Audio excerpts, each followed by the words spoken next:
నమస్కారం. ఆపదామపహర్తారం దాతారం సర్వసంపదాం లోకాభిరామం శ్రీరామం భూయో భూయో నమామ్యహం. హనుమానంజనా సూను వాయుపుత్రో మహాబలః రామేష్టః ఫల్గుణసఖः పింగాక్షో అమితవిక్రమः ఉదధిక్రమణశ్చైవ సీతాశోకవినాశకः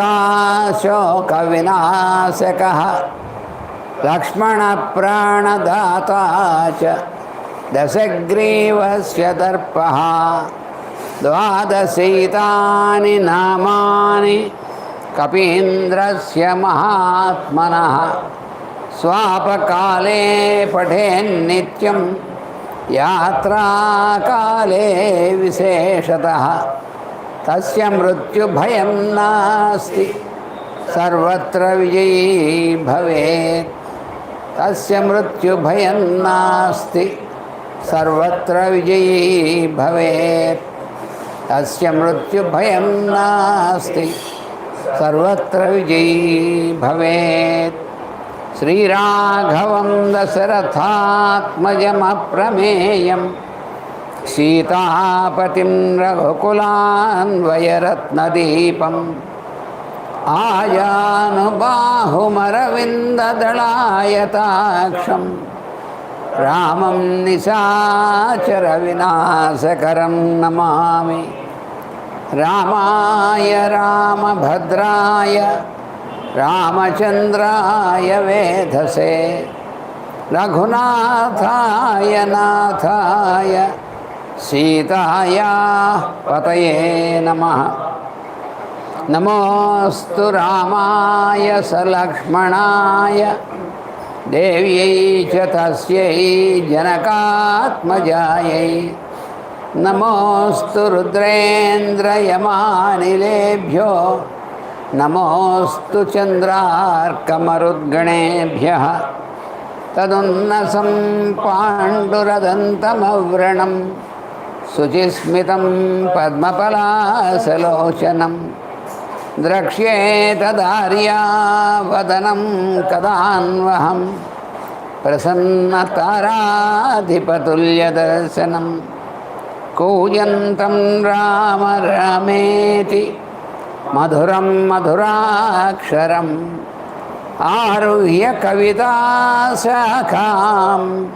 వందే వాల్మీకికోకిలం.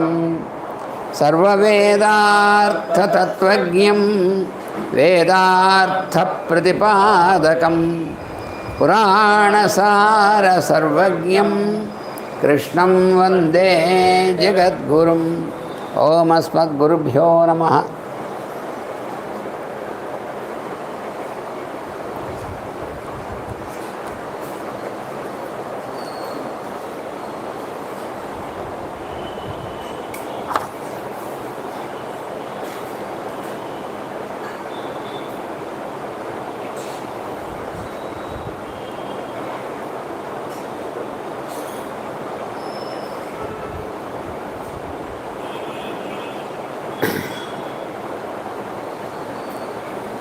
మనం 67వ సర్గ పూర్తి చేసుకుని చివరిదైనటువంటి ఈ సుందరకాండలో చివరైనటువంటి 68వ సర్గలోకి ప్రవేశించాం. 67 సర్గలో చివరన ఆయన హనుమంతుడు రాముడితో చెప్పాడు, ఈ విధంగా విషాదపూర్వకంగా అమ్మవారు చెప్పినటువంటి ఈ సందేశం అనేటువంటిది ఏదైతే ఉందో అవన్నీ కూడా నీకు చెప్పాను రామా. ఈ చెప్పినటువంటి వాటన్నిటిని కూడా నువ్వు పూర్వాపర ఆలోచించి ఆ సీత అమ్మవారి యొక్క ఆమె క్షేమంగా ఉండేటువంటి విధంగా ఉపాయం చేయవలసింది అని చెప్పాడు. ఇప్పుడు 68వ సర్గలో అథాహముత్తరం దేవ్యా పునరుక్త ససంభ్రమం తవ స్నేహాన్నరవ్యాఘ్ర సౌహార్దాద్ అనుమాన్య చ. ఓ పురుషశ్రేష్ఠుడా, ఓ రఘునందన, ఓ రామ, నీ అందలి ప్రేమతో సౌహార్దం అనేటువంటి దాంతో సీత నన్ను ఎంతగానో నీ దగ్గర నుంచి దూతగా వెళ్ళినందువల్ల నాకు చాలా వాత్సల్యం చూపించిన ఎందు నన్ను ఎంతో ఆదరంతో చూసింది. అలా ఉన్నటువంటి విధంగా ఆమె చివరగా ఇంకా ఒక మాట చెప్పింది. ఏవం బహువిధం వాత్యో రామో దాశరథిస్త్వయా యథా మాం ప్రాప్నుయాత్ శీఘ్రం హత్వా రావణమాహవే. నాయనా హనుమంత, నువ్వు అక్కడ వెళ్ళిన తర్వాత మన స్వామి అయినటువంటి భగవంతుడైనటువంటి రామునితో నువ్వు తప్పకుండా ఈ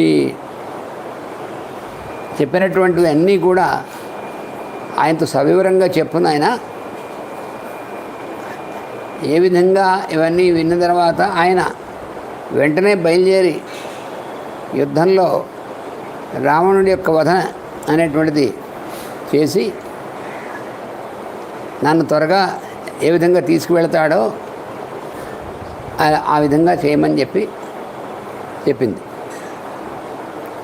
చెప్పిన తర్వాత ఇంకా అంతా కూడా పూర్తిగా చెప్పేసినట్టే కదా, చెప్పేసినట్టే ఇంకా ఆయన బయలుదేరడానికి సిద్ధంగా ఉన్నాడు. అమ్మవారి దగ్గర సెలవు తీసుకుని త్వరగా వెళ్ళాలి కిష్కింధకి, స్వామికి త్వరగా కనిపించాలి, ఈమె యొక్క వృత్తాంతం అంతా త్వరగా చెప్పాలి ఆయనకి, త్వరగా ఆయన శోకంలోంచి కోలుకోవాలి.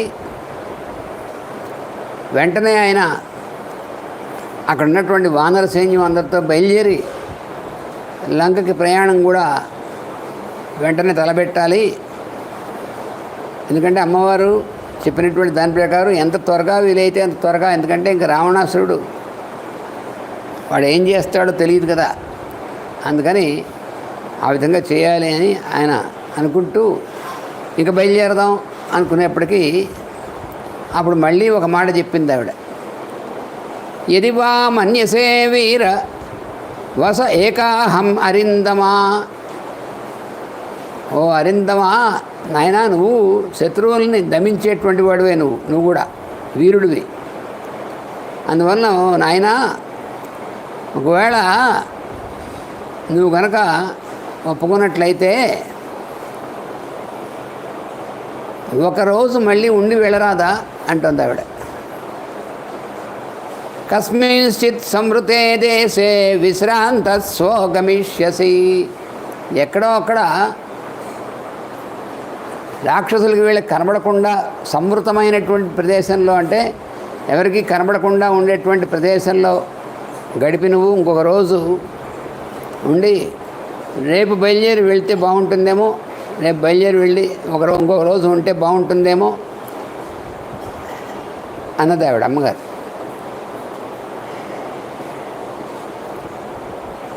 మమ చాపి అల్పభాగ్యాయ సాన్నిధ్యాత్ తవ వానరా అస్య శోక విపాకస్య ముహూర్తం స్యాద్ విమోక్షణం.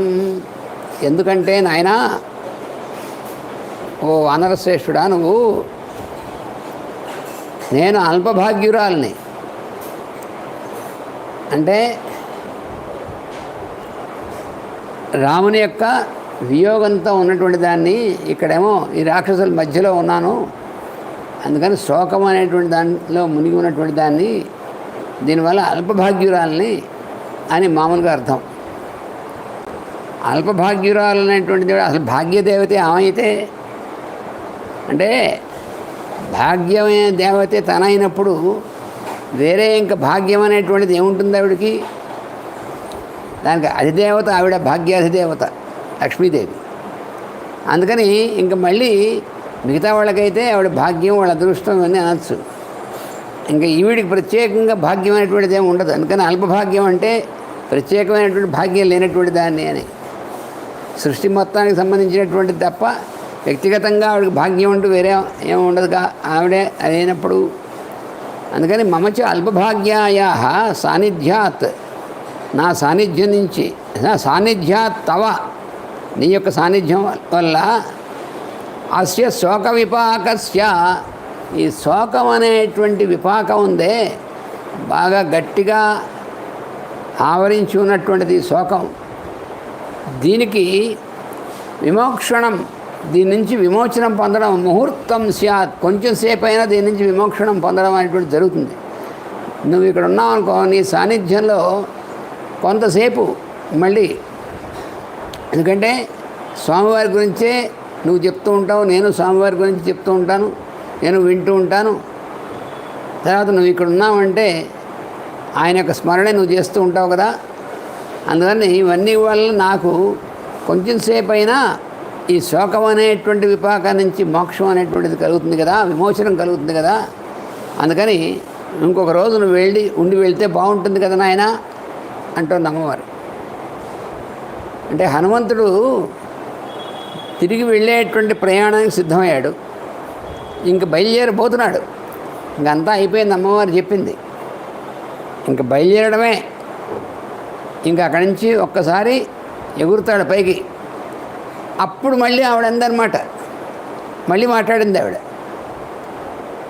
కిష్కిందకి వెళ్ళడానికి కోసం వెనక్కి తిరగడానికి తొందరపడుతున్నాడు అతను.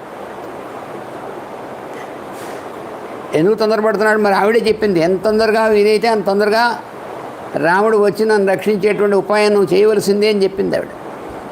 అందువల్ల అలా జరగాలంటే తను తొందరగా వెళ్ళాలి స్వామి దగ్గరికి, అందుకని త్వరపడుతున్నాడు, వెనక్కి తిరుగుతున్నాడు అని. కానీ మళ్ళీ ఇంకో మాట మాట్లాడుతోంది. అంటే ఆవిడ ప్రేమే అలాంటిది. అంటే తన పిల్లవాడు ఒక దూరం ప్రయాణానికి వెళుతుంటే ఆ వాత్సల్యంతో తల్లి నాయనా ఇంకోసారి అని చెప్తుంది. ఆ పిల్లవాడు తను చూడడానికి వచ్చాడు, తన భర్త ఎక్కడో ఉన్నాడు, పిల్లవాడు చూడడానికి వచ్చాడు అక్కడి నుంచి. మళ్ళీ తన పిల్లవాడు బయలుదేరి వెళ్తున్నాడు అనుకోండి, అమ్మ నేను వెళ్ళొస్తాను అని అటు వెళ్తుంటే ఉండు నాయన ఒకసారి మళ్ళీ అని ఇంకోసారి ఇంకొక మాట చెప్దా అన్నట్టుగా అనమాట. అలాగా ఆవిడ ఎంతో ప్రేమతో మాట్లాడుతుంది. రాముడు రావణాసురుడిని వెంటనే సంహరించి తన్ని తీసుకువెళ్ళేట్టుగా చేయమని చెప్పి హనుమంతుని కోరింది. అంటే నువ్వు రాముడితో చెప్పు నాయనా, స్వామివారితో నా భర్తతో చెప్పవలసింది, వెంటనే వచ్చి ఆ రావణాసురుడిని సంహరించి నన్ను తీసుకెళ్ళేటువంటి ఉపాయం ఏమిటో నువ్వు ఆయన చెప్పు అని అంటుంది. ఆ తీసుకెళ్లే ఉపాయం అనేటువంటిది ఈయన రాముడికి చెప్పమని అంటుంది. విచిత్రంగా ఉంది కదా. ఎందుకంటే ఆ ఉపాయం ఏమిటో రాముడు చెప్తే వీళ్ళందరూ ఆచరిస్తారు, కానీ నువ్వు చెప్పమంటుంది వీళ్ళి. ఇది హనుమంతుడిని కోరింది అని.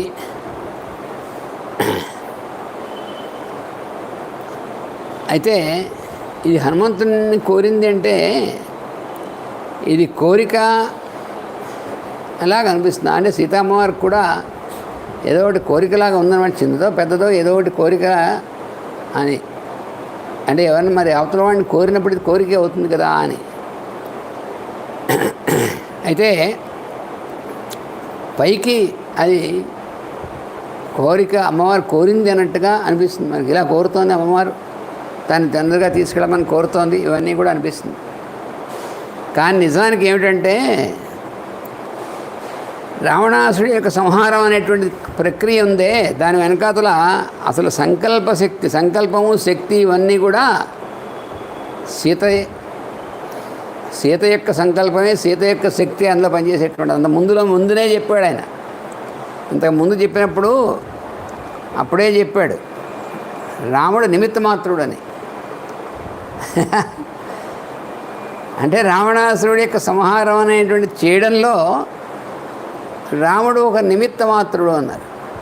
అదేంటిది అంత రాముడిని పట్టుకుని నిమిత్త మాత్రుడేమిటి అంటే, నిమిత్తం అంటే ఏమిటి? కారణం. రావణాసురుని సంహరించడానికి కారణం ఎవరు? సీతాపహరణం లేక సీతగా కారణం.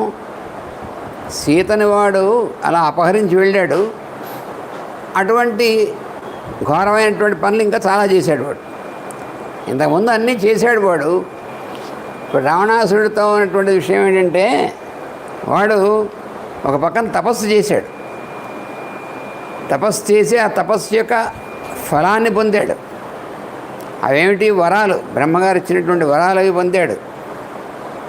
ఆ వరాల చేత వాడు కుబేరుణ్ణి కూడా ఓడించి వాడి యొక్క సంపదనంతటినీ కూడా వాడే నగరాన్ని, కుబేరుడి కోసం నిర్మించినటువంటి నగరాన్ని లాక్కున్నాడు. లంకానగరం మరి ఎవరిది? కుబేరుడిది. ఆ నగరాన్ని లాక్కున్నాడు. దానిలో ఉన్నటువంటి సంపదలన్నీ సొంతం చేసుకున్నాడు. ఇంక అది కాకుండా అన్ని లోకాలు తిరిగి అన్ని చోట్ల కొల్లగొట్టి అక్కడ ఉన్నటువంటి సంపదలందరినీ అన్నిటినీ కూడాను, పైగా అక్కడ ఉన్నటువంటి స్త్రీలని, కన్యల్ని, కొంతమంది వివాహితమైనటువంటి స్త్రీలని అందరినీ వాడికి అది ఇదేనేం లేదు, ఎవరిని నజరుగా ఉంటే వాడిని ఎత్తుకొచ్చేసాడు. ఇవన్నీ మరి వాళ్ళందరినీ ఓడించి మరీ తీసుకొచ్చాడు. ఈ బలమంతా వాడికి వాడు ఏం చేశాడు? తను తపస్సు చేసిన దానివల్ల వచ్చినటువంటి శక్తి ఏదైతే ఉందో, ఆ పుణ్యం ఏదైతే ఉందో, దాన్ని దుర్వినియోగం చేశాడు వాడు చేసినటువంటి పని. అయితే అదంతా ఖర్చు అయ్యేంత వరకు వాడిని ఏం చేయలేము. అదంతా ఖర్చు అయిపోవాలి. వాడి పుణ్యం, వాడి తపస్సు వల్ల జనరేట్ అయినటువంటిది. మరి తపస్సు ఏ రకమైనటువంటి కర్మ చేసినా దాని యొక్క ఫలితం అనేటువంటిది ఉంటుంది తప్పకుండాను. అది తప్పదు అనుభవించడం అనేటువంటిది. మంచి కర్మ అయితే మంచి ఫలితం అనుభవిస్తాం, దుష్కర్మ అయితే దుష్ఫలితాన్ని అనుభవిస్తాం. మంచి కర్మ దుష్కర్మ రెండు చేస్తే ఆ మంచి కర్మ పూర్తిగా ఖర్చు అయ్యేంత వరకు ఈ దుష్కర్మ ఫలితం అలా ఉంటుంది. అది అయిపోగానే ఇది పట్టుకుంటుంది, మొసలు పట్టుకున్నట్టు. అది జరిగేటువంటిది. అది రావణాసుడికి అది జరుగుతుందన్నమాట. అందుకని అంతకుముందు చేసినటువంటి దుష్కర్మ అంతా పెరిగిపోయింది, సత్కర్మ అంతా అయిపోవచ్చింది. సీతామ్మని ఎత్తుకురావడంతో సత్కర్మ అయిపోయింది వాడిది.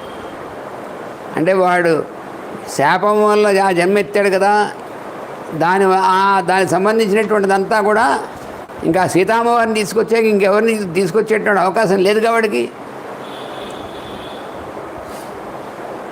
పాపం వాడనుకుంది కూడా అదే.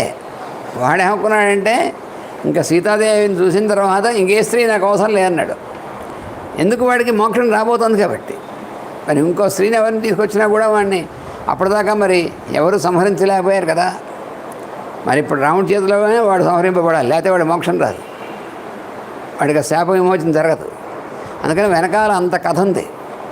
అందుకని ఇక్కడ సీతయే నిమిత్త కారణం, సీతయే కారణం, రాముడు నిమిత్తం అన్నమాట. అందులో రాముడు ప్రత్యేకంగా ఇదేం లేదు. అందుకని సంకల్పం అనేటువంటిది సీతయే, శక్తి కూడా సీతే శక్తి. అందుకని మనకి చూసారా, ఆవిడ జగన్మాత కదా. ఆవిడ ఇచ్ఛాశక్తి, క్రియాశక్తి, జ్ఞానశక్తి స్వరూపిణి అని కదా మనం చదువుకుంటాం. ఇచ్ఛాశక్తి అంటే అదే సంకల్పం అనేటువంటి శక్తి అన్నమాట. అది క్రియాశక్తి అంటే ఆ సంకల్పం జరిగినటువంటి దాన్ని కార్యరూపంలో పెట్టేటువంటి శక్తి. అసలు దీనికి సంబంధించినటువంటి జ్ఞానం అనేటువంటి శక్తి ఉంది, హయ్యర్. అది ఈ మూడు ఆవిడే. మనకి లలితా శాస్త్రంలో మరి అదే చెప్పుకుంటాం, మనం రోజు చదువుకుంటాం. ఈ మూడు రకాలైనటువంటి శక్తి కూడా ఆవిడ యొక్క స్వరూపమే అంతా కూడా. అందుకని ఇక్కడ మరి రాముడికి లోక కళ్యాణము, సీతా సమాగమం తప్ప వేరే కోరిక ఏం లేదు. రాముడి కోరిక ఏమున్నాయి? లోక కళ్యాణమే.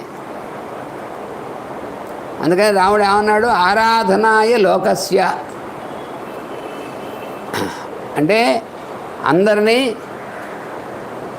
జాగ్రత్తగా పరిపాలించడం కోసం అని అనుకుంటాం. రాముడు మరి సమ్రాట్ కదా, రాజు కదా, అందరినీ ప్రజలందరినీ పరిపాలించడం అని. కానీ దాన్ని ఏమన్నాడు? ఇది పరిపాలించడం అంటే ఆరాధన అన్నాడు, లోకారాధనం. మనకి లోకానికి నాయకుడు ఆయనే, కారణభూతుడు ఆయనే. అయ్యుండి కూడా ఆయన ఇక్కడ మానవుడిగా అవతరించి ఆ రాజ్యానికి ఈ మొత్తం అందరికీ కూడా రాజుగా సమ్రాట్గా ఉండి ఆ పరిపాలించడం అనేటువంటి ప్రజల్ని పరిపాలించడం అనేటువంటిది రాముడి యొక్క దృష్టిలో ఏమిటి? ఆరాధన అన్నాడు. అంటే ఆ రూపంలో ఉన్నటువంటి అంతర్యామి యొక్క సేవయే అని భావం రాముడికి. అందుకని ఆరాధనాయ లోకస్య అనేటువంటిది అది రాముడు అంటే. అంతేగాని నేను వీళ్ళందరినీ పరిపాలిస్తాను అని ఆయనేమి వీళ్ళందరినీ కూడా నేను అధిపతిగా ఉండి వాళ్ళందరినీ కూడా నా యొక్క వశంలో ఉంచుకుంటాను అలాంటివి ఏం చేయలేదు. లేదా వాళ్ళందరినీ మీరు నన్ను ఎన్నుకోండి రాజుగా అని అడగలేదు. సార్ ఎప్పుడు చెప్తూ ఉంటారు, రామరాజ్యం ఎప్పుడవుతుందంటే ఆయన మాకు ప్రభువు కావాలి అని చెప్పి ప్రజల హృదయాల్లోంచి ఆర్తితో వాళ్ళందరూ ఎదురు చూసేటువంటిది రామరాజ్యం అవుతుంది. కానీ మేము మిమ్మల్ని పరిపాలిస్తాం మీరు మాకు ఓటేయండి అని అడుక్కునేటువంటి ముష్టివాడిది రామరాజ్యం ఎందుకు అవుతుందన్నారు. మాస్టర్ గారు నిర్భయంగా చెప్పారు, నన్ను పరిపాలించే అవకాశం, మిమ్మల్ని పరిపాలించే అవకాశం నాకు ఇవ్వండి అని అడుక్కుంటున్నాడు వాడు. ఆ అడుక్కునేవాడు పరిపాలిస్తే అడుక్కుని తినట్టుగానే ఉంటుందన్నారు మాస్టర్ గారు. అందుకని రాముడు ఎప్పుడు తమను పరిపాలిస్తాడా, ఎప్పుడు ఆయన అలా వస్తాడని ఎదురు చూస్తూ ఉన్నారు ప్రజలు. అలాంటి వాడు రాముడు అంటే. కానీ ఆయన దృష్టిలో వాళ్ళందరినీ ఆరాధనా దృష్టితో చూసాడు ప్రజలందరినీ కూడా. అందుకని లోక కళ్యాణం అనేటువంటిదే రాముడి యొక్క కోరిక తప్ప రాముడికి వేరే కోరిక అంటూ ఏం లేదు. రెండోది ఇప్పుడు సీతా సమాగమం, సీతాదేవిని ఆ చెర విడిపించి మళ్ళీ ఆమెను తనతో పాటు తీసుకెళ్ళాం అనేటువంటి ఈ రెండే ఆయనకి. అందుకని రావణాసురుణ్ణి చంపాలి అనేటువంటిది వ్యక్తిగతమైనటువంటి కోరిక ఏం కాదు. అది మనం మామూలుగా ఆలోచిస్తే వ్యక్తిగతమైనటువంటి కోరికలు అనిపిస్తుంది. తన భార్యని ఎత్తుకెళ్ళినటువంటి వాడు మీ కక్ష తీర్చుకోవడానికి వాడిని చంపాలనుకున్నాడు రావణుని. ఇదేం కాదు. ఆయనకి రావణాసురుడి కక్ష ఏం లేదు. అలాంటిది ఉన్నటువంటి వాడైతే ఇంక రాముడు ఎందుకు అవుతాడు? అందుకనే చివరిదాకా వాడికి అవకాశం ఇచ్చాడు. చివరిదాకా వాడికి అవకాశం ఇచ్చాడు. అంటే బయలుదేరి లంకకు వచ్చిన తర్వాత కూడా మనం చదువుకుంటాం. ఇంకా దీని తర్వాత ఉన్నటువంటి యుద్ధకాండే కదా అక్కడ చదువుకుంటాం మనం. సేతువును నిర్మించి లంకకు వచ్చి లంక చుట్టూ సైన్యాన్ని నిలిపిన తర్వాత కూడా ఇప్పటికైనా మారతాడేమో వాడని చెప్పి మళ్ళీ ఒకసారి అంగదుని పంపించాడు. నిజానికి అప్పుడు పంపించాల్సిన అవసరం లేదు. హనుమంతుడు దూతగా వెళ్ళాడు, వచ్చేసాడు, అయిపోయింది. వాడేం మారడం నిశ్చయంగా చెప్పాడు. అయినప్పటికీ అవకాశం ఇచ్చాడు రాముడు. అందుకని రావణాసురుణ్ణి వధించడం అనేటువంటి దాన్ని రాముడికి వ్యక్తిగతమైనటువంటి కక్ష అలాంటిది ఏం లేదు. ఏమైనా ముఠా కక్షలు ఏమిటేమన్నా, అందుకని ఏమీ లేదు. వాడు దుష్కర్మ ఆచరించాడు, ధర్మానికి వ్యతిరేకంగా చేశాడు, దుష్కర్మ ఆచరించాడు. కాబట్టి దానికి దండనగా విధిస్తుండడం కోసమే రాముడు వాడిని సంహరించాల్సి వచ్చింది. అది కూడా వాడికి ఎంతో అవకాశం ఇచ్చి, యుద్ధం జరుగుతున్నప్పుడు కూడా అవకాశం ఇచ్చాడు. అందరూ హతులైపోయిందా, చివరికి రావణాసురుడు చివరికి వచ్చాడు. ఆ వచ్చినప్పుడు మొదటి రోజునే వెంటనే వాడిని నిరాయుధుడిని చేసేసి అన్నీ కూడా చేసి ఇక తను వాడిని చంపేయచ్చు వెంటనే. అప్పుడు రావణాసురుడు ఏం చేస్తాడు, అలా నుంచుండిపోయాడు. వాడికి అన్నీ రాముడు అంటే మరి అలాంటి శౌర్యం రాముడు అని తెలియదు వాడికి. అప్పుడు రాముడు ఏం చేశాడంటే, నువ్వు నిరాయుధుడు అయిపోయావు కదా, నేను చంపనిప్పుడు, ఇప్పటికైనా మించిపోయింది ఏం లేదు, వెళ్ళోసారి ఆలోచించుకుని రమ్మన్నాడు. అప్పటికైనా వాడు ఆలోచించుకొని వచ్చి శరణు పెడితే అప్పుడైనా వాడిని క్షమించడం కోసమే సిద్ధంగా ఉన్నాడు రాముడు అంటే. అలా ఎవరుంటారండి? అందుకు అమ్మ కూడా అందుకు అలా క్షమించడం అనేటువంటి దానికోసం అమ్మ కూడా అంగీకరించింది. ఆమె ముందే సిద్ధం క్షమించడానికి. ఎందుకంటే ఆవిడేమంటుందంటే, ఒరే నాయన, సృష్టిలో ఉన్నటువంటి వాళ్ళు ఎవరు కూడా అసలు తప్పు చేయని వాళ్ళు ఎవరుంటారా, అందుకని తప్పు చేసిన అనేటువంటిని క్షమించాలి అని అమ్మవారి అసలు రాముని యొక్క క్షమాగుణము, దయ, ఇవన్నీ కూడా అమ్మవారి యొక్క లక్షణాలే కదా మరి. అందుకని ఆమె ముందే ఉంటుంది, అందులో కూడా క్షమించడంలో కూడా ముందే ఉంటుంది ఆవిడ. అందుకనే ఆవిడ చెప్పింది, నీకంటే ముందే ఉంటానేనని రాముడితో. అందుకని అందువల్ల ఏంటంటే రాముడికి ఉన్నటువంటిది ఏ కోరిక లేదు. అందుకని అంతా కూడా శక్తి అంతా సంకల్పం జ్ఞానం, సంకల్పం, క్రియ ఇవన్నీ కూడా ఆ శక్తి అంతా కూడా ఈవిడే. అయితే ఈ రెండు కూడా అంటే రాముడి యొక్క లోక కళ్యాణం అనేటువంటిది దృష్టి, సీతా సమాగమం ఆవిడని మళ్ళీ తీసుకెళ్ళడం, విడిపించినటువంటిది, ఈ రెండు కూడా రావణాసురుని వధిస్తే తప్ప జరగవు. రావణ వధ అనేటువంటి దీంతో ముడిపడింది.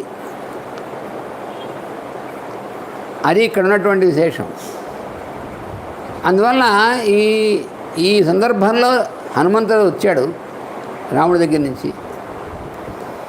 ఆ వచ్చినటువంటి హనుమంతుడు తన పుత్ర సమానుడైనటువంటి వాడిగా ఆమెని, ఆ హనుమంతుడిని వాత్సల్యం చూపించిందాడు సీతమ్మవారు. ఆ హనుమంతుడు కనబడుతూనే రాముడి యొక్క గుణకీర్తనంతా ప్రారంభించాడు కదా. అందుకని అమ్మవారి ఎంతో సంతోషంతో ఆమె ఆ వాత్సల్యం వెంటనే అతని మీద ప్రసరించింది. ఎందుకంటే ఆవిడకి అన్నిటికంటే ఇష్టం ఏమిటి? రాముడి యొక్క గుణ సంకీర్తన ఎవరు చేస్తే అమ్మవారికి అంత ఇష్టం, సీతమ్మవారికి. ఆమెను స్తోత్రం చేస్తే అంత ఇది కాదు, స్వామిని స్తోత్రం చేస్తే అమ్మవారికి ఇష్టం. అది వాళ్ళిద్దరికీ ఉన్నటువంటి లక్షణం. అంటే మనం ఊహించలేము వాళ్ళ దాంపత్యం అంటే ఏమిటో అసలు. అందువలన హనుమంతుడి మీద వాత్సల్యం అనేటువంటిది చాలా పెరిగింది ఆవిడకి. రాముడికి ఎలా అయినా సరే హనుమంతుడి మీద వాత్సల్యం అసలు ఉండనే ఉంది రాముడికి. అందువల్లనే హనుమంతుడినే ఆయన ఈ సీతా అన్వేషణ కోసం పంపించడం అనేటువంటిది హనుమంతుడినే ఆయన నిర్ణయించాడు. అంటే అందరినీ పంపించారు, కానీ అది చేయగలిగినటువంటి వాడు హనుమంతుడు ఆయన తెలుసు ఆయనకి. అందుకని తన ముద్రికను కూడా ఆయనకే, హనుమంతుడికే ఇచ్చాడు. ఆ సముద్రం దాటగలిగేటువంటి శక్తిని ఆ ముద్రిక ద్వారా రాముడే ప్రసాదించాడు హనుమంతుడికి. అది హనుమంతుడికి కూడా తెలుసు, ఆ అనుభూతి కలిగింది ముందే. అందుకనే రాముడు ప్రయోగించినటువంటి బాణం లాంటి వాడిని నేనని చెప్పాడు లంకలో ప్రవేశించగానే. అందుకని హనుమంతుడి అంత వాత్సల్యం అనేటువంటి సీతకి అది. ఎందుకంటే తనకంత ఆ ఒక సొంతగా తానే కన్నటువంటి బిడ్డ తల్లికి ఎంత వాత్సల్యం ఉంటుందో, ఆమె జగన్మాత కాబట్టి అందరూ ఆవిడ బిడ్డలే. అందువల్ల హనుమంతుడు ఎంత అంతటి వాత్సల్యం ఆవిడ కురిపిస్తుందన్నమాట. అందుకని హనుమంతుడితో ఉంటుంది, నాయన ఇంకొక రోజు ఉండి వెళ్ళకూడదా అంటే, ఇంకో రోజు ఉంటే అతను హనుమంతుడి సాన్నిధ్యం అనేటువంటిది, నీ సాన్నిధ్యం అనేటువంటిది నన్ను ఇప్పుడు చుట్టి ఉన్నటువంటి ఈ విషాదం అనేటువంటి విభాగం నుంచి మోక్షం కలుగుతుంది కాసేపు అయినా. అంటే కొంతసేపు అయినా నేను విషాదం నుంచి కాసేపు ఉండడానికి అవకాశం ఉంటుంది, మరికొంతసేపు. అందుకని నువ్వు ఉండి వెళ్ళకూడదా అంటోంది. అంటే ఈ హనుమంతుడి సన్నిధి అనేటువంటిది తాత్కాలికమైనటువంటి ఆనందాన్ని ఇస్తుంది ఆవిడకి. అంటే అసలు ఆమె ఆనంద స్వరూపిణే. కానీ ఇప్పుడు ఇక్కడ ఉన్నటువంటి సన్నివేశంలో ఆ విషాదం నుంచి తాత్కాలికంగా ఆవిడకి విముక్తి అనేటువంటిది ఉంటుంది హనుమంతుడు. అసలు ఈ ఘట్టం చదువుకోవడంతో మనకి ఎలా ఉంది అసలు ఈ అద్భుతమైనటువంటిది హనుమంతుడు సుందరకాండలో హనుమంతుడు ఈ విధంగా వచ్చి సీతామ్మవారి దర్శనం చేసుకుని అమ్మవారి యందు అంతటి భక్తి శ్రద్ధాభక్తులతో హనుమంతుడు అమ్మవారిని ఉపాసన చేశాడు. ఆ ఉపాసనలో పరాకాష్ఠ అంటే పెద్దలు అని చెప్తారు, పాదుకాంత దీక్ష పొందారంటారే, అలా పాదుకాంత దీక్ష అనేటువంటి దాన్ని అది కూడా పొందినటువంటి వాడు అమ్మవారి యొక్క సన్నిధిలో. అటువంటి అతన్ని పుత్రవాత్సల్యం ఎంత చూపించింది అమ్మవారు. అందుకనే అతనికి తోకగా నిప్పండించారని తెలియంగానే అగ్నిహోత్రుడు చెప్పింది, నువ్వు అతను తోకని కాల్చకూడదు, జాగ్రత్త, ఆ తోక కాలకుండా చల్లగా ఉండవలసింది అని చెప్పి ఆజ్ఞాపించింది అగ్ని. ఆ లంకా దహనాన్ని చేయడం కోసం కావాల్సినటువంటి సౌరాగ్ని హనుమంతుడి యొక్క తోకలో ఉన్నటువంటి అగ్నిలో ప్రవేశింపజేసింది. ఇవన్నీ ఆవిడ చేసిందే. మరి అంతటి సన్నివేశాలు ఇవన్నీ కూడా మనం అసలు అందుకని ఈ సుందరకాండ జరుగుతూ ఉంటే మనకి ఇవన్నీ కూడాను మనకి ఎంత ఆ అమ్మవారి యొక్క సాన్నిధ్యం అనేటువంటిది మనకు ఎంత అనుభవిస్తున్నాం మనం. ఆవిడ యొక్క కరుణ, ఆవిడ వాత్సల్యం ఇవన్నీ చదువుతుంటే మనకి మన హృదయం కరిగిపోతుంది అనమాట. అలాంటిది అలా హనుమంతుడి యొక్క హృదయం అంతా కరిగిపోయినట్టు అన్నమాట ఆమె యొక్క వాత్సల్యానికి. అయితే ఇప్పుడు ఈ రకంగా ఆవిడ అడిగి అయం చ వీర సందేహ తిష్టతీవ సమాగ్రత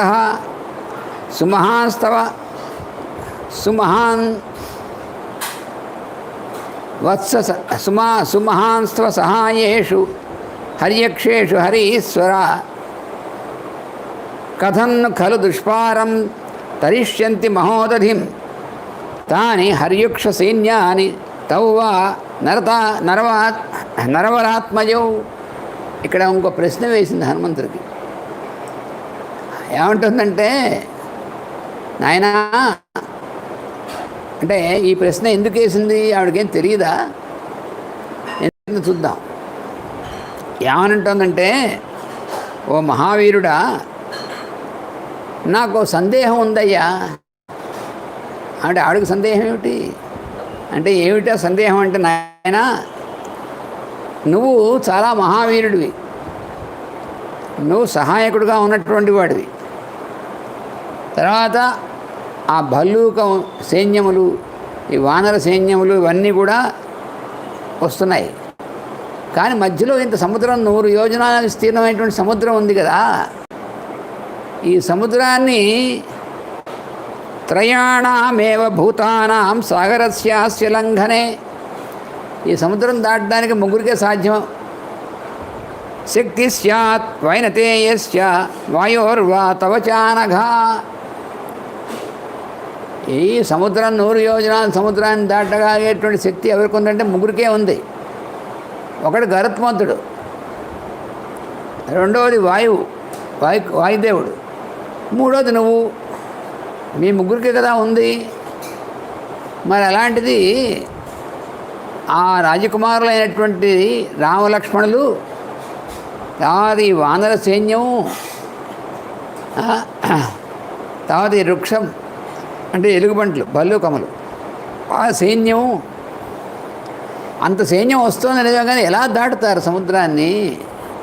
ఎలాగా, ఏమిటి, ఎలా వాళ్ళు దాటడం కోసం వీలవుతుంది అసలు? అలాగా తదస్మిన్ కార్యనిర్యోగే వీర ఏవం దురతిక్రమే కిం పశ్యసి సాధనం బ్రూహి కార్యవిదాం వర. నువ్వు కార్యవిదాం వర అంటుంది హనుమంతుడిని సంబోధిస్తుంది. అంటే ఏ పని ఎలా చేయాలి అనేటువంటి తెలిసినటువంటి వాడిలో శ్రేష్ఠుడైనటువంటి వాడు నువ్వు. అంటే ఇంక అమ్మవారే ఆ సర్టిఫికేట్ ఇచ్చేసింది ఆయన్ని, హనుమంతుడికి. అంటే ఏ పని ఎలా చేయాలి. ఇప్పుడు ఇక్కడ ఏమిటంటే హనుమంతుడికి ఉన్నటువంటిది మనకి ఎలా మాట్లాడాలి అనేటువంటిది వాక్య విశారద, అది రాముడికి ఉంది, ఈయనకు కూడా ఉంది. ఎలా మాట్లాడాలి, ఎలా చేయాలి అనేటువంటిది వాక్య విశారదులు అని చెప్పి అది మళ్ళీ అమ్మ కూడా కన్ఫర్మ్ చేసింది అది. రెండోది ఇప్పుడేంటి, ఏ పని ఎప్పుడు ఎలా చేయాలి అనేటువంటిది ఉందే అది కూడా కార్యవిధాం వర. కార్యము ఎలా, పని ఎలా చేయాలి అనేటువంటిది తెలిసినటువంటి వాడు, శ్రేష్ఠుడైనటువంటి వాడు నువ్వు. కాబట్టి ఇప్పుడు ఈ పని ఉందే, ఈ పనిని వీళ్ళందరినీ దాటించడం అనేటువంటి పని మామూలు పనే. అది నువ్వు దాటి వచ్చేసావు, నువ్వు రాగలవు. గరుత్మంతుడు రాగలడు, వాయుదేవుడు రాగలడు, ఆయన పుత్రుడైనటువంటి నువ్వు రాగలవు. ఈ ముగ్గురు రాగలరు, దాంట్లో సందేహం లేదు. కానీ నా సందేహం ఏమిటంటే వాళ్ళిద్దరూ ఎలా రాగలరు రామలక్ష్మణులు? ఆ వానర సైన్యం, వృక్ష సైన్యం, ఇన్ని కోట్ల మంది వీళ్ళందరూ ఎలా వస్తారు? ఈ సముద్రాన్ని దాటేసి ఎలా వస్తారు? దాని ఉపాయం ఏమిటి? తద్ అస్మిన్ కార్యనిర్యోగే దురతిక్రమమైనటువంటిది, ఎవరికి దాటడానికి వీలైనటువంటిది సముద్రం. ఎందుకంటే అది ఎంత లోతుంటుందో తెలియదు. అందులో ఉన్నటువంటివి భయంకరమైనటువంటివి అన్నీ ఉంటాయి, ఎన్నో ఉంటాయి అందులో. వాడన్నిటినీ దాటి రావడం అనేటువంటి మామూలు విషయం కాదు. ఏమైనా చిన్న పడవ పెట్టుకుని పడవలో వచ్చేసేటువంటిది కాదు. ఎలా అవుతుంది ఇలాగా? పైగా ఒకళ్ళు ఇద్దరు అయితే ఏదో పడవలో ఆ పడవని ఇలా అనుకుంటేనో వచ్చారనుకోవచ్చు. ఆ కోట్ల మంది ఎలా వస్తారు? లంకా నగరానికి ఎవడు రాలేడు అసలు. దుర్భేద్యమైనటువంటిది లంకా నగరం. సముద్రం దాటి రావడమే కష్టం, సముద్రం దాటి వచ్చాక ఈ పర్వతం ఎక్కి లంకా నగరంలోకి ప్రవేశించడం కష్టం. ఇవన్నీ చాలా కష్టమైనటువంటి పని. అందుకని కిం పశ్యసి సమాధానం, నాకు ఈ సమాధానం ఏం చెప్తావయ్యా నువ్వు అని ప్రశ్న వేస్తుంది. కామమస్య త్వమేవ ఏకః కార్యస్య పరిసాధనే పర్యాప్తః పరవీరఘ్న వశస్యస్తే బలోదయః అంటుంది. ఏమనంటే, నాయనా పరవీరఘ్న, పరవీరులు అంటే శత్రువీరులైనటువంటి వాళ్ళని, ఘ్న అంటే అంతం చేయగలిగినటువంటి వాడా, శత్రుహంతకుడైనటువంటి వాడా. మరి త్వమేవ ఏకః కార్యస్య అస్య కార్యస్య పరిసాధనే, ఈ పనిని సాధించడం అనేటువంటి దానికి నువ్వు ఒక్కడవే సమర్థమైనటువంటి వాడు, నీ ఒక్కడికే సాధ్యం అవుతుంది అది. దీన్ని సాధించాలంటే, అంటే వాళ్ళందరినీ కూడా దాటింపజేయాలంటే ఎలా దాటాలి ఏమిటి అనేటువంటిది విషయం అంతా కూడా అది ఆ విధంగా చేయడం ఎలాగో అనేటువంటిది విధానం తెలిసినటువంటి వాడివి, సాధించగలిగినటువంటి వాడివి నువ్వే.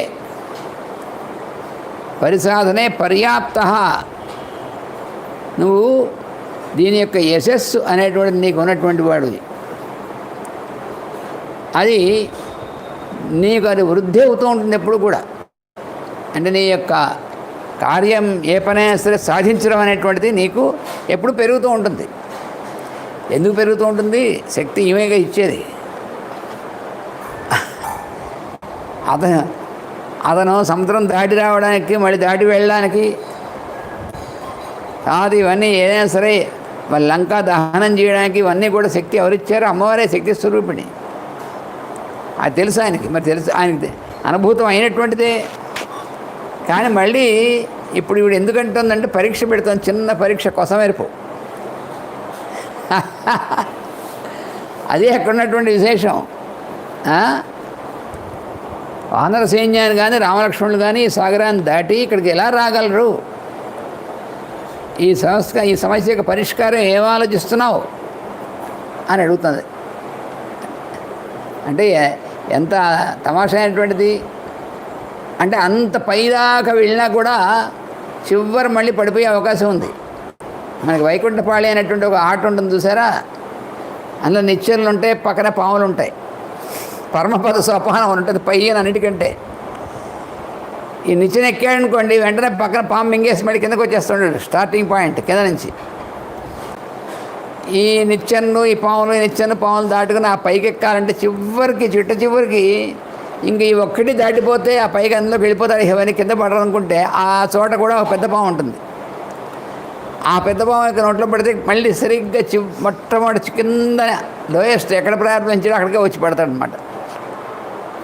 అలాంటి వైకుంఠపల్లి లాంటి ఆటలా ఉంటుంది వ్యవహారం. సాధనలో మనం చాలా పైకి వచ్చాం, ఒక స్టేజ్కి వచ్చేసాం అని ఎవరన్నా అనుకున్నారనుకోండి, అసలు ఒక స్టేజ్కి వచ్చేసాం అనుకోవడమే పతనానికి ప్రారంభం. సాధకుడైనటువంటి వాడికి అసలు నేను ఒక స్థాయికి వచ్చేసాను ఇక పర్వాలేదు అనుకునేటువంటిది ఉంటే సాధనలో పడిపోవడమే. అది కూడా దాటగలగాలి.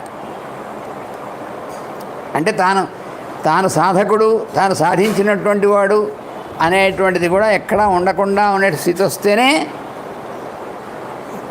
అటువంటి వాడు సాధనలో పైకి వెళ్ళాలనేటువంటి జరుగుతుంది. కానీ లేకపోతే అది గుర్తున్నటువంటి వాడికి నేను సాధకుండా నేను ఒక స్థితికి వచ్చేసాను, నాకు ఇంకా పర్వాలేదు అనుకోవడానికి వీలేదు.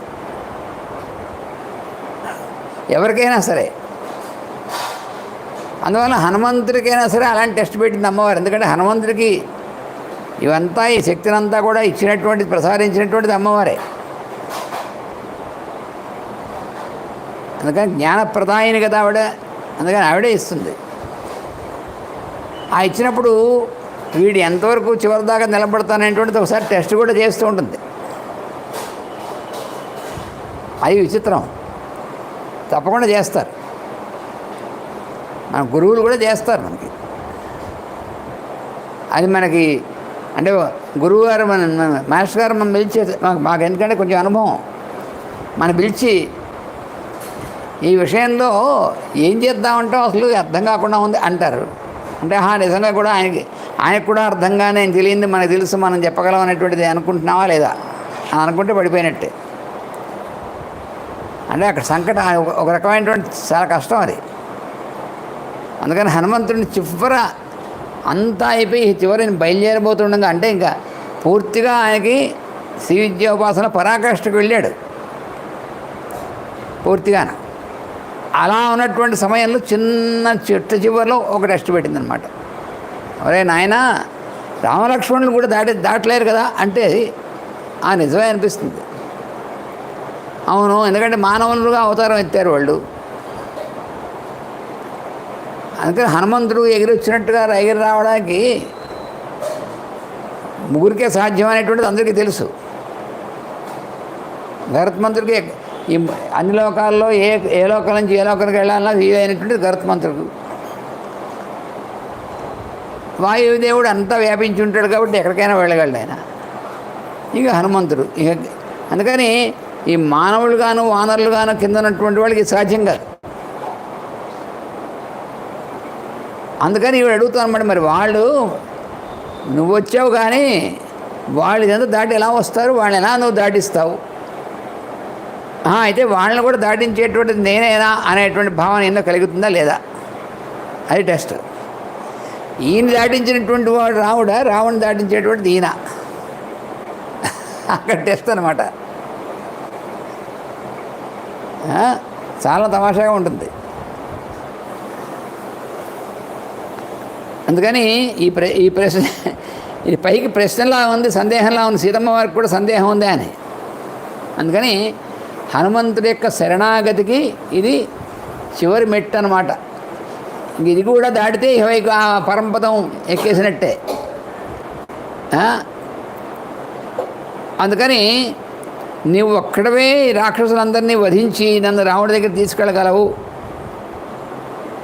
అని కూడా ఆవిడంది. బలై సమగ్రైర్ యదిమాం హత్వా రావణమాహవే విజయీ స్వపరీం రామో నయేత్ తస్యాత్ యశస్కరం.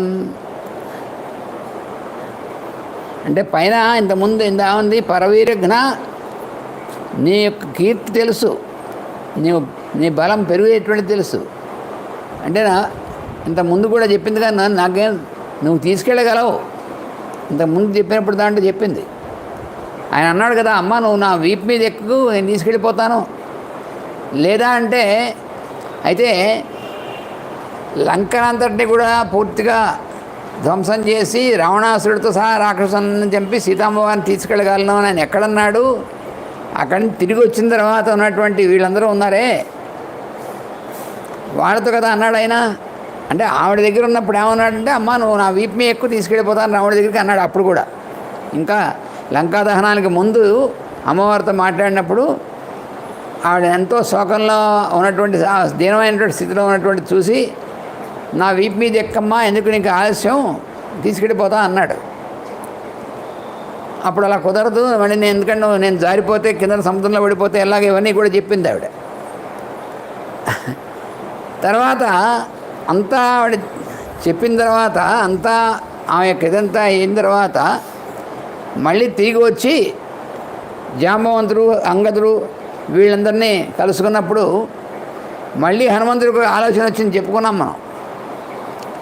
అసలు ఇక్కడి నుంచి మళ్ళీ మనం అనవసరంగా రాముడిని తర్వాత లక్ష్మణుడిని సుగ్రీవుడిని వాళ్ళందరినీ కూడా వాళ్ళకి శ్రమ ఇవ్వడం ఎందుకయ్యా, మనలో ఏ ఒక్కళ్ళమైనా సరే ఇప్పుడు ఇటు నుంచి ఇటు నేను వెళ్ళేసి మీరందరూ ఇక్కడే ఉండండి, ఇటు నుంచి ఇటు నేను వెళ్ళేసి ఆ లంక మొత్తాన్ని ధ్వంసం చేసేసి రావణాసురుడు అందరినీ చంపేసేసి సీతమ్మవారిని తీసుకొచ్చేస్తాను, మనందరం కలిసి అమ్మవారిని తీసుకెళ్ళి రావణుడికి అప్పచెబుదాం అని అన్నాడు. తర్వాత ఏమన్నాడు, నేనే కాదు మీలో ఎవరైనా సరే కూడా చేయగలరా పని అన్నాడు అని వాళ్ళందరినీ కూడా చెప్పాడు. అందులో చివరి ఏమన్నాడు, అంగదుడు ఒక్కడు చాలు, అసలు అంగదుడు ఒక్కడు వెళ్ళినా చాలు ఈ పని చేసేయగలడు అన్నాడు. అంటే నేను తప్ప ఇంకెవరు చేయలేరు అనలేదు, అలా అండు ఆయన. నేనైనా సరే మీరైనా సరే ఎవరైనా సరే చేయగలరు కాబట్టి ఇలా చేద్దాం అన్నాడు. అది ఎక్కడన్నాడు, అక్కడన్నాడు, సీతమ్మవారి దగ్గర అనలేదు. కానీ సీతమ్మవారు ఇక్కడ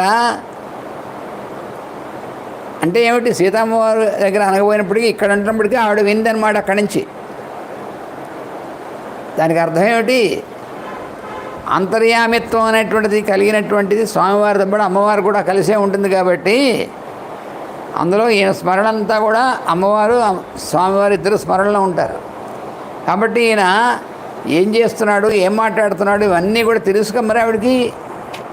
అందుకని ప్రత్యక్షంగా ఆవిడతోనే ఇలా అనకపోయినప్పటికీ ఇక్కడ చెప్తుందన్నమాట. అంటే ఇది మనం కొంచెం సూక్ష్మంగా ఉంటుంది ఇక్కడ వ్యవహారం తెలుసుకోవడం. ఎంత సూక్ష్మంగా ఉంటుంది చూడండి. ఆయన సముద్రానికి అవతల ఒడ్డునికి వెళ్ళిన తర్వాత అన్నాడు, ఇది నేను ఒక్కడే చాలు అక్కడ వెళ్ళి ఇవన్నీ చేసేస్తాను. ఇప్పుడు అంటోందనమాట, సరే నువ్వు చేయగలవు, నువ్వు తప్పకుండా నన్ను వాళ్ళందరినీ కూడా లంక అంతా కూడా మరి లంక దహనం చేసాడు కదా, అందుకని లంకా దహనం చేసావు, అందుకని లంకను వినాశనం చేసేసి రావణాసురుడు సహా అందరిని చంపేసి నువ్వు తీసుకెళ్ళగలవు నన్ను, అది తెలుసు అని. అయితే అలాగా కుదరదు.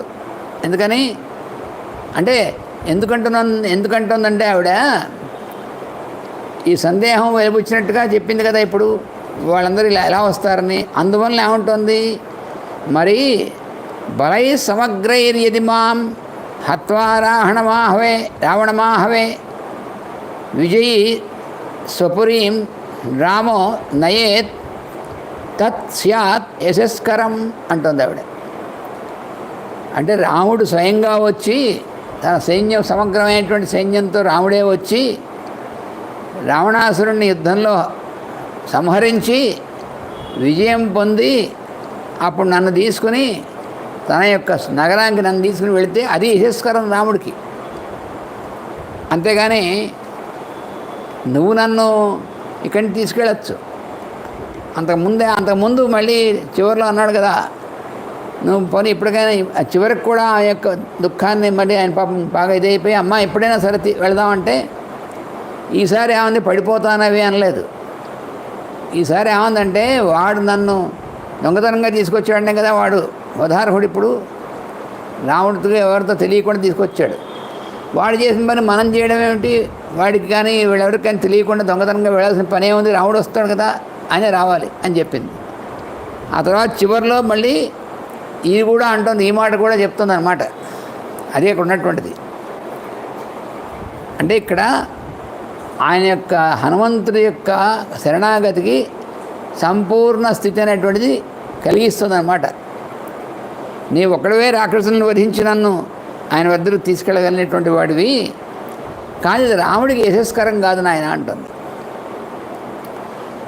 రాముడు. అందుకని రాముడే ఈ సైన్యం అందరితో కూడా వచ్చి రాక్షసుని అందరినీ వధించి నన్ను తీసుకెళ్ళడం అనేటువంటిది శ్రేయస్కరం, యశస్కరం. అంటే అర్థం ఏమిటి, ఇది ఎంతోమందికి ఆదర్శం అవుతున్న తర్వాత అది కారణం. ఏమిటి ఆదర్శం అంటే, ఎవడైనా సరే తన భార్యని ఎవడైనా ఇది చేస్తే, దొంగిలిస్తే తన భార్యను తానే రక్షించి తీసుకెళ్ళగలిగినటువంటి వాడైతేనే వాడు నిజమైనటువంటి పురుషుడు అన్నమాట, చేదైనటువంటి వాడు.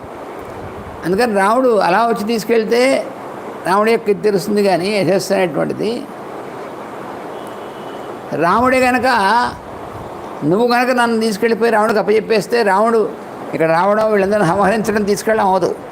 అందుకని తర్వాత కాలంలో ఎప్పుడైనా సరే ఎవరికైనా సరే రాముడు మరి సముద్రం దాటడానికి వీల్లేదు కదా, అందుకని వచ్చేటువంటి శక్తి లేదు రాముడికి, అందుకని హనుమంతుడి చేతి తెప్పించేసాడు అని చెప్పి వాళ్ళు అనుకోరు అని. అందుకని అలా జరగకూడదు. అంటే ఇక్కడ ఏమిటంటే ఇతరుల యొక్క సహాయం పొందొచ్చు, కానీ మనం చేయాల్సినటువంటి పనిలో మనం చేయవలసిన పని మనమే చేయాలి. అది ఇక్కడ అమ్మవారు చెప్పేది. రాముడు యొక్క ధర్మం ఇది. అందుకని రాముడే చేయాలి ఆ పని. సముద్రం దాటి రావాల్సిందే, వాళ్ళని సంహరించాల్సిందే, నన్ను తీసుకెళ్లాల్సిందే అంటే రాముడే చేయాలి స్వయంగాను. మీ సహాయం అందరూ తీసుకోవచ్చు, మీ సహాయం తీసుకోవచ్చు, కానీ పూర్తిగా రాముడు రాకుండా ఇవి వెళ్ళడం అనేటువంటిది అది ఆయన యొక్క యశస్సుకు భంగకరమైనటువంటిది. అదే ఇలా ఒప్పుకుంటున్నాడు, ఒప్పుకోదుగా అని చెప్తుంది ఆవిడ.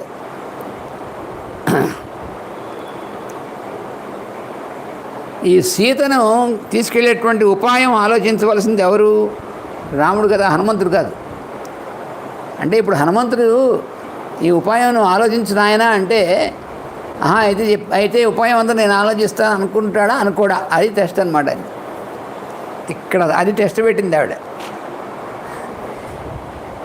అంటే ఉపేయం అని సమస్తం స్వామి అనేటువంటిది గుర్తుంటుందా, లేకపోతే కొంచెం ఏమైనా ఉంటే ఇవన్నీ దాటి మళ్ళీ తిరిగి వచ్చినటువంటి వాడిని కాబట్టి ఈ ఉపాయం అంతా నేనే చూడగలను, అందుకని అమ్మవారు నన్నే అడిగింది అనుకుంటాడా అనేటువంటి చిన్న టెస్ట్ పెట్టింది, పాస్ అయ్యాడే. అందుకని ఆ ఉపాయం రాముడే తప్ప హనుమంతుడు కాదు ఆలోచించాల్సింది అని హనుమంతుడికి తెలిసిందా లేదా అంటే తెలిసింది. అందుకని ఆయన చివరికి రాముడికి అన్నీ చెప్పి ఏమన్నాడు, ఇంత ముందు సరుకుల చివరి శ్లోకంలో అదే అన్నాడు, అమ్మవారు చెప్పిందంతా నీకు చెప్పాను, అందుకని మనం ఏం చేయాలనేటువంటిది నువ్వే నిర్ణయించాలని చెప్పాడు. అంతేగాని ఏం చేయాలని అమ్మవారు నాకు చెప్పింది కాబట్టి నేను చెప్తాను పదండి మిమ్మల్ని తీసుకెళ్తా అనేది రాముడితో హనుమంతుడు. అలా అంటే ఫెయిల్ అయిపోతాడు అక్కడ. అందుకని ఎక్కడా అన్ఫెయిలింగ్ హనుమంతుడు అంటే ఫెయిల్యూర్ క్వశ్చన్ లేదు. ఫెయిల్యూర్ అంటే బలంలోనూ రాక్షసుని చంపడంలో అది ఫెయిల్యూర్ ఉండదు, కానీ ఇక్కడ ఫెయిల్ అవ్వకూడదు. శరణాగతిలో ఫెయిల్ అవ్వడం అనేది జరిగితే మొత్తం అంతా పడిపోయినట్టే. దాని మీద ఇవన్నీ ఆధారపడి ఉన్నాయి. సంపూర్ణ శరణాగతి మీద ఆధారపడినటువంటివి ఇవన్నీ కూడా. లేకపోతే ఆయన వచ్చేప్పుడు సముద్రం దాటి ఇటు నుంచి వెళ్ళేప్పుడు వచ్చేటువంటి అవరోధాలను దాటడం అంటే ఎలా దాటాడు? అటు స్వామివారి స్మరణలో ఉన్నాడు, నిరంతరం ఆయన నామం జపిస్తున్నాడు, ఇటు నుంచి అమ్మవారి యొక్క అనుగ్రహం, ఈ రెండు పనిచేసాయి కాబట్టే ఆ సురస పెట్టినటువంటి పరీక్షలను నెగ్గాడు. సింహిక అనేటువంటి దాన్ని సంహరించి ముందుకెళ్ళగలిగాడు. మళ్ళీ తర్వాత లంకలో ప్రవేశించినప్పుడు లంకిణి అనేటువంటిది ఆమె చేతిలో ఓడిపోకుండా ఆమెను ఓడించాడు. ఇవన్నీ కూడా ఎలా జరిగాయి అంటే అందువల్ల జరిగాయి. ఇవన్నీ ఆయన తెలుసు, గుర్తున్నాయి. కాబట్టి ఇప్పుడు ఈ ఉపాయం అనేటువంటిది రాముడే నిర్ణయిస్తాడనేటువంటిది తెలుసుకున్నమాట. తెలుసుకొని ఆమె పరీక్షకు అతడు తట్టుకుని నిలబడ్డాడు. అది జరిగినటువంటిది. ఆ పెట్టినటువంటి పరీక్షకి హనుమంతుడు తట్టుకుని నిలబడ్డాడు. అంటే అక్కడ సంపూర్ణమైందనమాట శరణాగతంగా. అసలు ఏమాత్రం అంటే పరమపదానికి పరాకాష్ఠకు వెళ్ళిపోయినటువంటిది, ఎక్కడి నుంచి పడిపోవడం ఉండదు. ఆ స్థితికి వెళ్ళిపోయాడు అన్నమాట హనుమంతుడు. అందుకే అలాంటి స్థితి ఇవ్వడం కోసమే అమ్మవారి టెస్ట్ పెట్టింది. ఆమె యొక్క వాత్సల్యం అంటే భక్తుడిని, శిష్యుణ్ణి లేదా పుత్రుణ్ణి ఏ రకంగా అయినా సరే వాణ్ణి అంతటి హయ్యెస్ట్ దీనికి వెళ్ళడం కోసం ఆమె మెరుగుపెట్టడం అనేటువంటిది చేసి అంత ఉద్ధరించిందన్నమాట హనుమంతుడిని. అందుకని హనుమంతుడి యొక్క గుండె కరిగిపోయింది. అమ్మవారికి ఎంత వాత్సల్యం అండి మన మీద. అంటే మనం పొరపాటు అనేటువంటిది జరగకుండా కూడా మనం రక్షించేటువంటిది గురువు అంటే.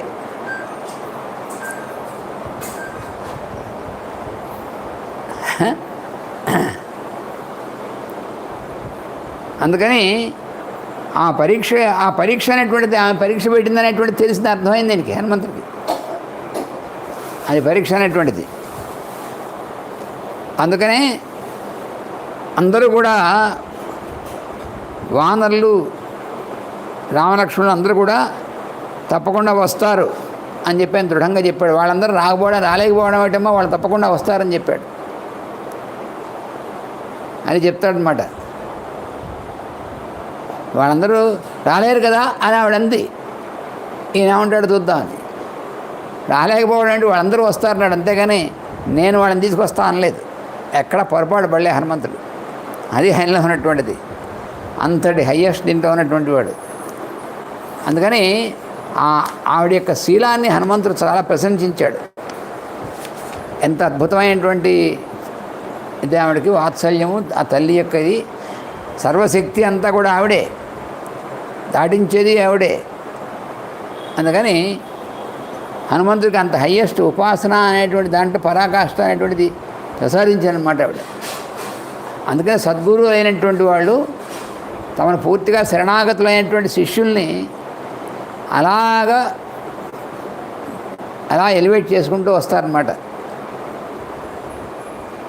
ఒకసారి రామకోట తాతగారు చెప్పారు, మాకు చాలాసార్లు చెప్పారు. ఒకసారి ఏమిటి, ఆయన వాళ్ళ గురువుగారితో ఆయనతో ఉన్నటువంటి సన్నివేశాలు ఎన్నో వందల సార్లు చెప్పారు. ఒకసారి చెప్పారు, ఏమిటది, చిన్నకాకాంలో వారి యొక్క నివాసంలో రోజు ఎవరో వాళ్ళు అనారోగ్యంతో ఉన్నటువంటి వాళ్ళు వచ్చేవాళ్ళు. వస్తే ప్రార్థన చేసి గురువుగారిని స్మరించి వాళ్ళకి విభూతి పెట్టి పంపిస్తే వాళ్ళు తగ్గిపోయేది. అది నిత్యం జరిగేటువంటి కార్యక్రమం. ఆయన ఎక్కడుంటే అక్కడ విభూతి పెట్టి కాస్త పంచదారిచ్చి ఇస్తే తగ్గిపోతుంది. మేము ప్రత్యక్షంగా చూసాం, ఎన్నో వందల సార్లు చూసాం. అలా ఒకరోజు పొద్దున వాళ్ళ నివాసం దగ్గర పొద్దునుంచి మధ్యాహ్నం 12 గంటల దాకా, 12 గంటలకు మెరిడియన్ ప్రేయర్ చేసి అంతా అయిన తర్వాత ఇంక అందరూ వెళ్ళిపోయారు. ఇంట్లోంచి భోజనానికి రండి అని లోపల పిలిచారట. ఈ లోపల ఎవరో వచ్చారు, ఇద్దరు వచ్చి, అయ్యా మాకు ఇలా ఇవాళ బాధ ఉంది, అందుకని మీ దగ్గరికి వచ్చామని. అయితే కూర్చోండి, భోజనం చేసి వస్తాను అని చెప్పి వాళ్ళకి చెప్పి లోపల గుమ్మల నుంచి అడుగు పెట్టబోతుంటే గుమ్మానికి అడ్డంగా లోపల నుంచి నుంచున్నారు ఎవరు, గురువుగారు ప్రభాకర శాస్త్రి గారు. ఆయన ఎప్పుడు దర్శనం ఇచ్చేవారు. ఆయన అడ్డంగా నుంచున్నారట. అమ్మో ఏడు గురువుగారు ఎట్లా నుంచున్నారు సార్ అంటే అప్పుడు ఆయన అన్నారు ఈయనతో, ఏరా నేనే కనుక ఆ రూపంలో వస్తే మీరు గురువుగారు కూర్చోండి మేము భోజనం చేసి వస్తా అంటావుట్రా, ఆ వచ్చిన వాళ్ళ స్వరూపంలో వచ్చినటువంటి నేను కాదా అన్నట్టు ఆయన. అమ్మ పొరపాటు అయిపోయిన గురువుగారు క్షమించండి అని చెప్పి వెంటనే మళ్ళీ తిరిగి వచ్చి వాళ్ళని కూర్చోబెట్టి ప్రేయర్ చేసి వాళ్ళ విభూతి పెట్టి వాళ్ళకి పందారు పెట్టి వాళ్ళు వెళ్ళిపోయిన తర్వాత అప్పుడు లోపలికి వచ్చారట. ఈ సన్నివేశం మాకు చెప్తున్నప్పుడల్లా ఆయన గొంతు గద్గతం అయ్యేది. ఎంత కరుణండి గురువుగారికి, ఎంత వాత్సల్యం అండి. తప్పు పొరపాటు మనం చేయడానికి వీలు లేకుండా అడ్డు నుంచున్నారు, పొరపాటు చేయకుండా ఆయన నుంచున్నారు గుమ్మానికి అడ్డంగా. అంటే అర్థం ఏమిటి, పొరపాటు జరగకుండా అడ్డు నుంచుని కాపాడారు మమ్మల్ని. గురువుగారు అంటే అదేండి, గురువు యొక్క వాత్సల్యం అంటే అదేం ఎన్నిసార్లు చెప్పేవారు అన్నమాట. ఇక్కడ సీతమ్మవారు మరి హనుమంతుడి ఎంత ఉన్నటువంటి వాత్సల్యం, ఎంత వాత్సల్యం చూపిస్తుంది ఆవిడ. అంటే మన తలంపులో కూడా, ఆలోచనలో కూడా పొరపాటైనటువంటి విధంగా ఉండకుండా రక్షిస్తున్నారన్నమాట. అది తర్వాత జరిగేటువంటివన్నీ జరుగుతాయి, కానీ ఇవన్నీ కాదు. అంత హయ్యెస్ట్ దీనికి తీసుకెళ్ళాలంటే అనుగ్రహం అంటే ఎటువంటిది, ఎంతటి అనుగ్రహం అది ఇక్కడ చూపిస్తున్నటువంటిది. అందుకని బలయిస్తు యథాహం తస్య వీరస్య వనాద్ ఉపధినా హృత రక్షస తద్భయాదేవ తథా నార్హతి రాఘవ. అందుకని ఎలాగైతే రాక్షసుడు ఆ రావణాసురుడు తన రాముడి యొక్క భయంతో, ఎందుకంటే రాముడు మహావీరుడు అనేటువంటిది భయంతోనే కదా ఆయన ఎదురుపడకుండా మోసపూర్వకంగా ఆ అరణ్యంలో ఉన్నటువంటి నన్ను తీసుకొచ్చేసాడు వాడు. ఆయన యొక్క భయంతో అపహరణం చేశాడు. అందుకని ఇప్పుడు నువ్వు నన్ను వీళ్ళెవరికీ తెలియకుండా ఇక్కడి నుంచి తీసుకెళ్ళి రాముడికి అప్పచెప్పామనుకో, అప్పుడు ఏమవుతుంది, రావణాసురుని చూసి భయపడి, వాడిని చూసి భయపడి మనం ఇక్కడి నుంచి వెళ్ళాం అనేటువంటిది వస్తుంది. రాముడు పాపం రాముడు కూడా రావణాసురుని చూసి ఎదురుపడలేక భయపడి సీతమ్మ తెప్పించేసుకున్నాడు హనుమంతుడి చేత అనేటువంటిది అపకీర్తి వస్తుంది. అది రాకూడదండి ఆవిడ. వాడు భయం, రాముడికి ఎదురుపడ్డానికి భయంతోనే కదా వాడు రాముడిని దూరంగా తీసుకెళ్ళి మాయోపాయం చేసి దూరంగా తీసుకెళ్ళి రాముడు లక్ష్మణుడు లేకుండా చేసి నన్ను ఎత్తుకొచ్చాడు. వాడు నిజంగా భయంతో. కానీ రాముడికి అలాంటి భయం ఏం లేదు కదా, ఆయన భయం ఉన్నటువంటి వాడు కాదు. అందుకని ఇక్కడ వచ్చి వాడిని సంహరించాలి. అలా కాకుండా ఇప్పుడు నీతో నేను వచ్చేసానుకో అంటే ఈ దుఃఖం శోకం ఎక్కువగా ఉంది కదా అనేటువంటి పాపం దీంతోనే నేను అడిగాడు, అమ్మ ఇంకా ఇంకా కొన్ని రోజులు దుఃఖం అనుభవించాలి కదా, ఎందుకు తీసుకెళ్ళిపోదాం అనే సదుద్దేశంతోనే. కానీ ఇలా నీతో వచ్చేసానుకో, రావణాసుడికి భయపడి రాముడు ఎదురుపడడానికి భయపడి ఈ మాయోపాయంతో హనుమంతుడు పంపించి రహస్యంగా తీసుకెళ్ళిపోయాడు సీతని అనేటువంటి అపకీర్తి రాముడికి రాకూడదండి. ఎంత అద్భుతమైనటువంటిది. అంటే స్వామివారికి భర్త గారికి ఎటువంటి అపకీర్తి రావడం ఆయనకి ఇష్టం లేదు. తాను శోకంతో ఇంకొద్ది రోజులు ఉన్నా సరే ఆడికి పర్వాలేదు, కానీ ఆయనకి అలాంటి అపకీర్తి రాకూడదు. ఆయనకి ఆయనతో ఉన్నటువంటి హనుమంతులకి వీళ్ళందరికీ హనుమంతుడు కూడా దొంగతనంగా ఎత్తుకుపోయాడు తీసుకెళ్ళిపోయాడు సీత అనేటువంటి అపకీర్తి హనుమంతుడికి కూడా వస్తుంది, తెప్పించుకున్నాడు అనేటువంటిది ఆయనకి వస్తుంది. అందుకని ఇవన్నీ రావడానికి సీతమ్మ వారికి ఏమాత్రం ఇష్టం లేదు. అదే అక్కడ ఉన్నటువంటి విశేషం. అలా దీనిలో ఎంత అవుతుందండి. అందుకని బలయిస్తు సంకులాం కృత్వా లంకాం పరబలార్దన మాం నయేది కాకుత్సస్తస్య సదృశం భవేత్. అందుకని హనుమంత కాకుత్సుడైనటువంటి కాకుత్స వంశంలో శ్రేష్ఠమైనటువంటి రామచంద్రుడు ఉన్నాడే, ఆయన నా భర్త గారు, ఆయన మీ అందరితో కలిసి సైన్యంతో కలిసి సంకులాం కృత్వా మీ అందరితో కలిసి లంకాం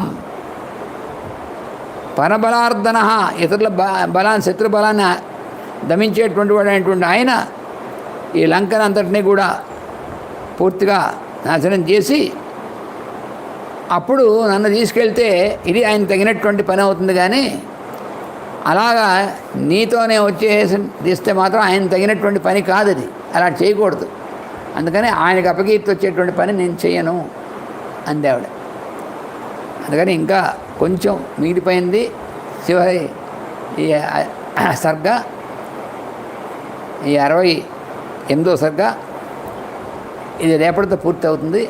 అందుకని రేపు పూర్తిగా సంపన్నం అవుతుంది. స్వస్తి ప్రజాభ్యః పరిపాలయంతాం న్యాయేన మార్గేణ మహీం మహీషాః గోబ్రాహ్మణేభ్యः శుభమస్తు నిత్యం. లోకాః సమస్తాః సుఖినో భవంతు. లోకాః సమస్తాః సుఖినో భవంతు. లోకాః సమస్తాః సుఖినో భవంతు. ఓం శాంతి శాంతి శాంతి. వాసుదేవ వాసుదేవ వాసుదేవ.